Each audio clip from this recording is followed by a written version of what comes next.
Hello friends, welcome to my channel Easy Tasty Recipes. இன்றைக்கு நம்ம general tips தான் பார்க்க போறோம். அதுக்கு முன்னால எல்லாருக்கும் ஹாப்பி உகாதி. ரொம்ப நல்லா கொண்டாடி இருப்பீங்கன்னு நான் நினைக்கிறேன். இந்த தடவை எங்களுக்கு ஃபெஸ்டிவல் இல்லை, அதனால நான் எந்த இது ப்ரிப்பரேஷன்ஸும் நான் செய்யலை. நெக்ஸ்ட் இயர் தான் எங்களுக்கு இருக்கும். வீட்டில் மூத்தார் ஒருத்தர் இறந்துட்டார், அதனால் எங்களுக்கு இந்த தடவை ஃபெஸ்டிவல் இல்லை. இந்த டிப்ஸ் எல்லாம் நான் சொல்கிறேன். மெயினாக உங்களுக்கு நான் சொல்லிக்கிறது என்னன்னா, நீங்கள் ஒரு நோட்டு போட்டுக்கோங்க. ஒரு கொயர் நோட்டு போட்டுட்டு அதை ஒரு 4 பாகமாக பிரிச்சுக்கோங்க. ஃபஸ்ட்டு சமையல் குறிப்புகள், அழகு குறிப்புகள், வீட்டு பராமரிப்பு, அப்புறம் மருந்து, வீட்டு மருந்து, வைத்தியம், இதெல்லாம் 4 பார்ட்டாக நீங்கள் பிரிச்சிட்டிங்கன்னா, நான் கொடுக்குற இந்த டிப்ஸ் எல்லாம் அந்தந்த செக்ஷனில் நீங்கள் எழுதி வச்சிட்டிங்கன்னா உங்களுக்கு தேவைப்படும் போது நீங்கள் எடுத்து பார்த்துக்கலாம். நிறைய வருஷக்கணக்காக நான் நோட்டில் எழுதி வச்சிருந்த குறிப்புகள் எல்லாம் தான் உங்களுக்கு நான் கொடுத்துட்ருக்கேன். என்னோடய அக்காவும் ஒரு 2 நோட்டு எழுதி வச்சுருந்தாங்க, அவங்க நோட்டும் எனக்கு கொடுத்துருக்காங்க. மேக்ஸிமம் என்னால் எவ்வளோ கொடுக்க முடியுமோ எல்லா டிப்ஸும் உங்களுக்கு நான் கொடுக்குறேன். மறக்காமல் ஒரு லைக் போட்டுட்டு கமெண்ட் பண்ணுங்கள். வீடியோக்குள்ளே போகலாம். பாவக்காய் குழம்பு செய்யும்போது இந்த பாவக்காய்ன்றதே கசப்பு, அதனால் குழந்தைங்க விரும்பி சாப்பிடவே மாட்டாங்க. இப்போ இந்த கசப்பை நிற்கிறதுக்கு நிறைய வழிகள் இருக்குது. இப்போ பாவக்காய் குழம்பு செய்யும்போது கூட கேரட் சேர்த்து நீங்கள் செஞ்சிங்கன்னா அந்த பாவக்காயோட கசப்பு அவ்வளோவா தெரியாது.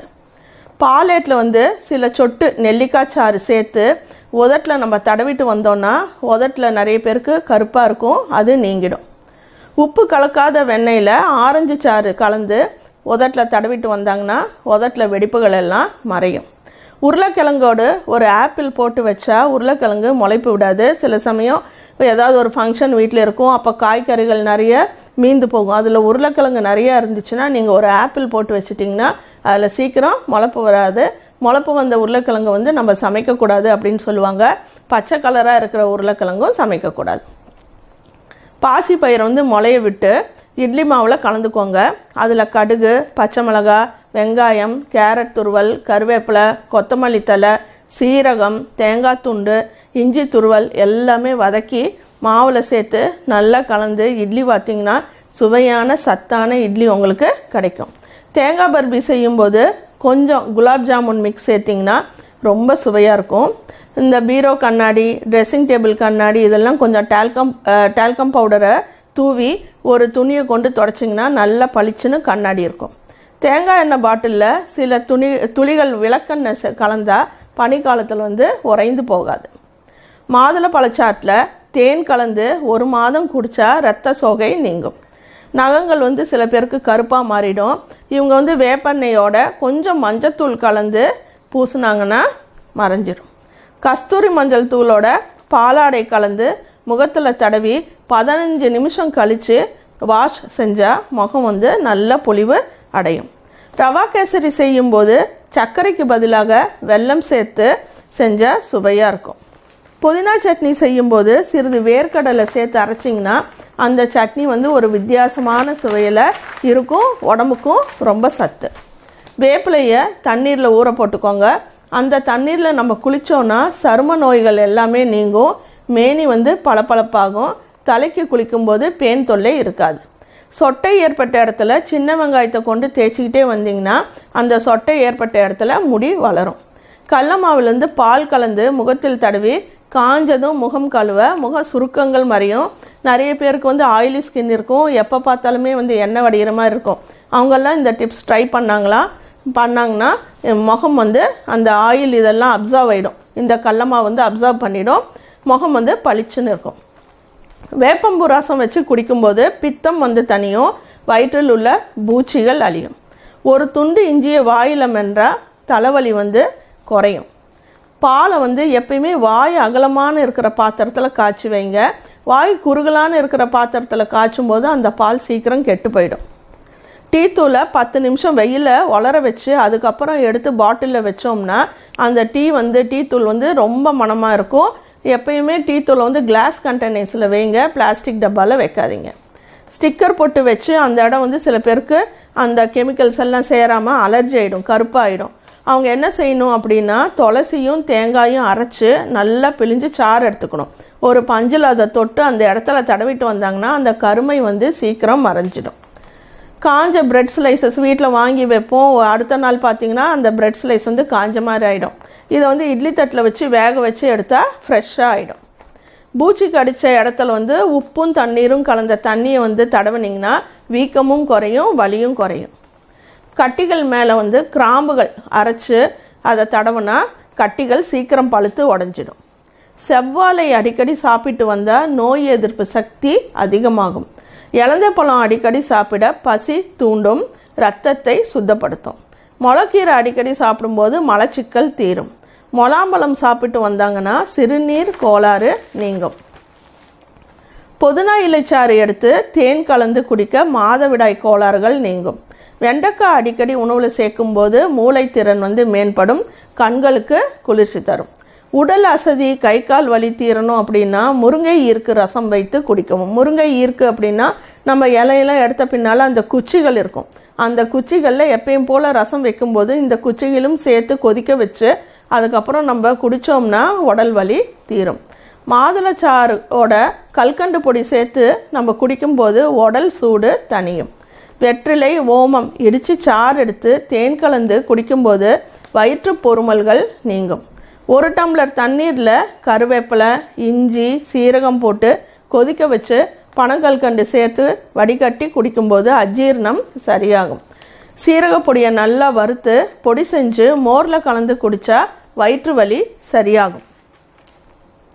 முருங்கைப்பூவை துவரம் பருப்போட கூட்டு செய்து சாப்பிட்டால் நரம்புகள் எல்லாம் பலம் பெறும்.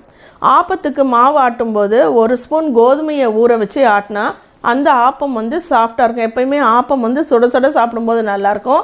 அதை நம்ம ஊற்றி வச்சிட்டோம்னா காஞ்ச மாதிரி ஆகிடும். அதனால் கோதுமையை அதோடு சேர்த்து அரைக்கும்போது அந்த ஆப்பம் வந்து சாஃப்டாகவே இருக்கும்.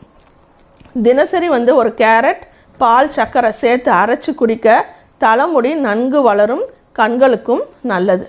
தேங்காய் துருவலோட வேர்க்கடலையும் அரைத்து பர்பி செஞ்சால் புதுவித சுவையுடன் இருக்கும். சீரகத்தை வறுத்து பொடி செய்து பனவெல்லம் கலந்து சாப்பிட பசி அதிகரிக்கும். கோதுமை மாவில் வந்து இளநீர் கலந்து பிசைஞ்சு சப்பாத்தி செய்யும்போது அந்த சப்பாத்தி ரொம்ப சாஃப்டாக இருக்கும், டேஸ்ட்டாகவும் இருக்கும். சப்பாத்தி மாவு பிசையும் போது ஒரு கைப்பிடி தேங்காய் துருவல் சேர்த்து பிசைஞ்சால் அந்த சப்பாத்தி ஒரு வித்தியாசமான சுவையில் ரொம்ப சாஃப்டாக இருக்கும். டப்பாவில் கொஞ்சம் சர்க்கரை தூள் போட்டு அதன் மேலே வீட்டில் இருக்கிற பிஸ்கட்டெல்லாம் அடுக்கி வச்சா அந்த பிஸ்கட் வந்து சீக்கிரம் நமுத்து போகாது. கடையில் வாங்கும் பழங்கள் வந்து நிறைய ரசாயனம் மேலே தெளிச்சிருப்பாங்க.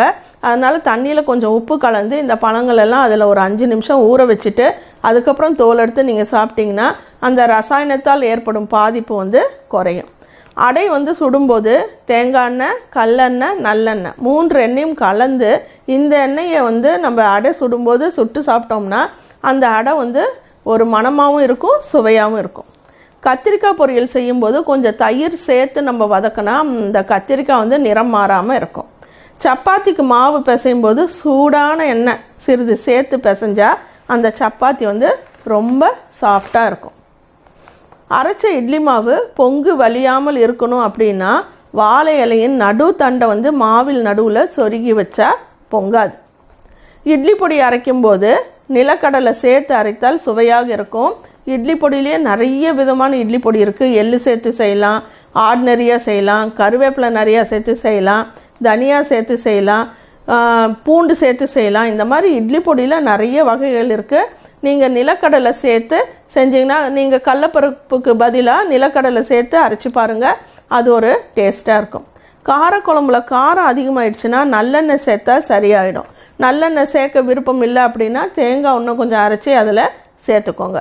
புளியமிலைகளை விழுதாக அரைச்சி வீங்கிய மூட்டுகளில் தடவுனா வீக்கம் குறையும். உப்பு ஜாடியில் சிறிது அரிசி போட்டு வச்சா உப்பு வந்து நீர் விடவே விடாது. 1 கப் தண்ணீரில் கடுகு போட்டு ஃப்ரிட்ஜில் வச்சா ஃப்ரிட்ஜில் வாட வராது.